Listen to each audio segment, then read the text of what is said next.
Scam Villains Self-Saving System Chapter 30. Chapter lain bisa ditemukan di YouTube @bacakan aku.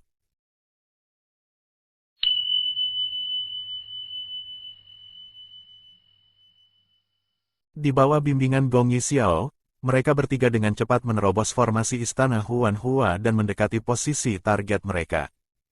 Dalam karya aslinya, benih bunga matahari dan embun bulan tidak banyak dijelaskan.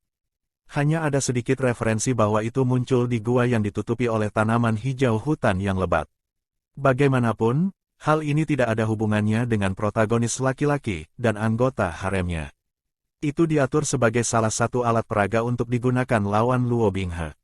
Untuk memikirkan poin seperti itu dalam cerita, Sang Qinghua benar-benar mengadu domba hidupnya dengan sangat keras.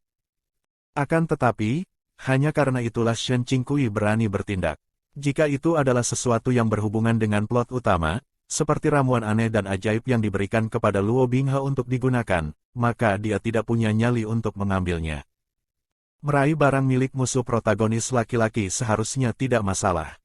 Menghabiskan sumber daya dengan protagonis pria tidak menjamin akhir yang mudah seperti orang yang mencoba memikat ayam hanya untuk kehilangan segenggam biji-bijian. Meskipun lokasinya tidak jelas, bagian baiknya adalah bahwa bagaimanapun luasnya hutan Bailu, hanya ada satu gua. Shen Qingqiu menjentikkan jarinya dan api kuning cerah melompat dari ujung jarinya. Dengan jentikan lain, nyala api berkobar di belakang mereka, membuka jalan setapak ke depan menuju gua yang gelap dan basah. Pada awalnya, jalur batu bisa menampung 3 orang yang berjalan berdampingan. Namun, menjelang akhir, jalan batu itu sempit, dan mengharuskan setiap orang berjalan ke samping untuk maju. Jalannya juga rumit, berputar-putar seperti usus binatang buas. Cahaya redup, gelap bahkan dengan nyala api Shen Qingqiu. Dia menyalakan beberapa lagi, menyatukannya menjadi bola api yang mengikuti setelah mereka.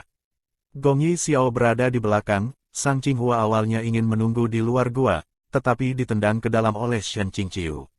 Shen Qingqiu tidak tahu apakah dia takut atau apa, tetapi ketika lengannya menyentuh lengan Shen Qingqiu dari waktu ke waktu, dia merasa merinding di kulitnya. Pada akhirnya, Shen Qingqiu tidak dapat mentolerirnya lagi. Karena masih ada orang luar di sekitarnya, dia berbicara dengan suara rendah, "Bisakah kamu berhenti memelukku?" Tidak ada jawaban. Namun, tidak ada lagi yang menyentuh. Shen Qingqiu terus mencari jalan ke depan, tetapi siapa yang tahu bahwa Sang Qinghua akan menendangnya di betis. Shen Qingqiu tidak bisa menahan diri dan meludah, brengsek. Dari jauh di belakang, suara Sang Qinghua terdengar, "Kakak senior bela diri Shen. Apa katamu?" Suaranya bergema di lorong bebatuan yang berkelok-kelok, membentang dari jauh. Ternyata, Shen Qingqiu tanpa sadar berjalan semakin cepat sementara Sang Qinghua yang lambat tertinggal di belakang, menghalangi jalan Gong Yixiao di belakang dan mencegahnya berjalan dengan cepat. Dia sudah meninggalkan kedua orang itu dalam jarak yang cukup jauh. Jika bukan Sang Qinghua, lalu siapa yang terus menyentuhnya? Atau bisa dikatakan, benda apa yang menyentuhnya? Shen Qingqiu tiba-tiba berhenti. Tanpa ekspresi, Shen Qingqiu menepuk-nepuk lengannya dalam upaya untuk melepaskan merindingnya. Beberapa bola api masih melayang di udara, menyala samar. Musuh ada dalam kegelapan, aku dalam terang. Shen Qingqiu membalik tangan kirinya dan mengeluarkan beberapa jimat mantra dari lengan bajunya, sementara tangan kanannya perlahan menghunus pedang Xiuya. Cahaya pedang perlahan menjadi jelas. Baik dari depan atau belakang, itu semua adalah bayangan batu hitam yang mengeluarkan bau lembab. Dia tiba-tiba teringat, saat betisnya dipukul, itu tidak terasa seperti tendangan dari kaki. Sebaliknya, itu lebih seperti sebuah sundulan kepala. Shen Qingqiu diam-diam menundukkan kepalanya, kebetulan menerangi wajah pucat dan bengkak di tanah. Tangan kiri Shen Qingqiu melemparkan jimat mantra ke arah wajah itu dan pada saat itu, jalan sempit dan berbatu itu diterangi dengan kilat dan cahaya yang membara. Awalnya, dia ingin menggunakan tangan kanannya untuk menghunus pedang, tetapi ruangnya terlalu sempit. Dia bahkan belum menariknya setengah jalan sebelum lengannya dan bahkan gagangnya menghantam batu, membuat suara benturan. Benda itu lembut dan tanpa tulang, meluncur di tanah seperti ular raksasa, secepat kilat. Bahkan pada jarak sedekat itu, dia masih tidak bisa mendaratkan serangan, malah masih bergerak selangkah lebih lambat. Shen Qingqiu menarik pedangnya 2 kali sebelum dia berhasil menariknya dan terlambat hanya 1 langkah saat dia melihatnya berbalik dan pergi. Arah itu adalah tempat yang ditindaklanjuti oleh Sang Qinghua dan Gong Yixiao. Dia berteriak dengan keras, ada sesuatu yang datang. Lari. Sang Qinghua mendengar kata-katanya dan dengan cepat menundukkan kepalanya. Pahlawan muda, cepat. Ayo kembali. Sebagai seseorang yang bekerja di bidang logistik, bagaimana dia bisa berdiri di garis depan dan maju? Gong Yixiao mendengarkan kata-katanya, tetapi jalan batu itu begitu sempit sehingga cukup untuk membuat orang marah.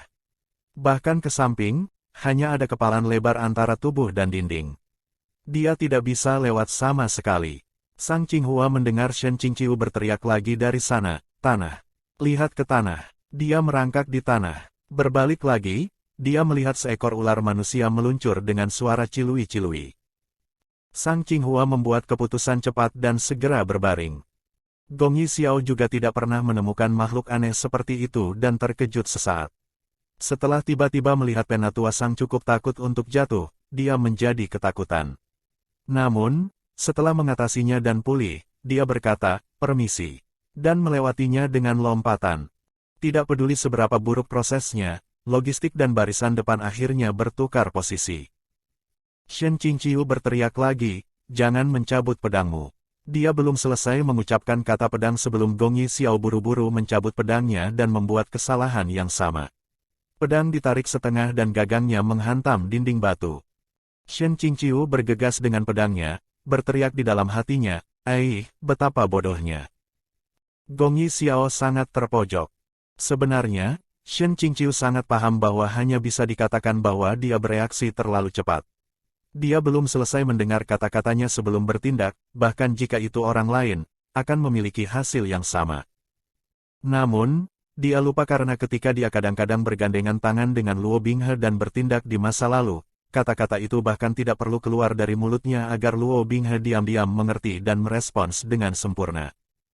Membandingkan keduanya seperti ini, Shen Qingqiu sekali lagi berpikir dengan penuh kerinduan pada murid yang tidak khawatir itu. Jalur batu ini penuh dengan tikungan dan belokan, lembab dan gelap. Itu cocok dengan gerakan benda itu. Pada saat Shen Qingqiu memegang segenggam jimat mantra, dia sudah merangkak pergi tanpa jejak.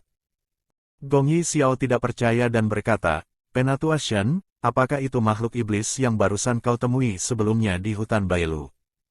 Shen Qingqiu mengangguk, benar.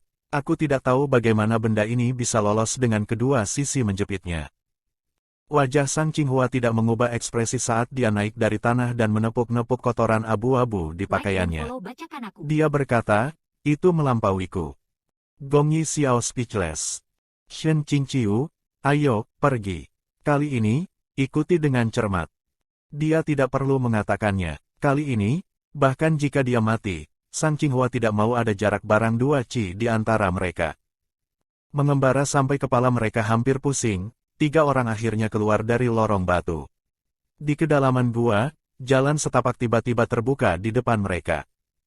Pada saat itu, Shen Qingqiu selalu tidak dapat membayangkan bagaimana sesuatu seperti benih bunga matahari dan embun bulan dapat tumbuh di tempat seperti kedalaman gua ini tanpa sinar matahari maupun sinar bulan.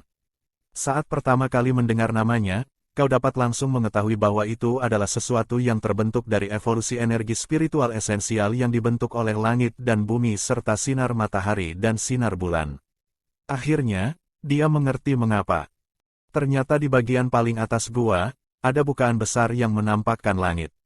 Baik sinar matahari maupun sinar bulan langsung melewati lubang di bawah ini, seperti lampu sorot yang menyinari jantung danau di tengah gua.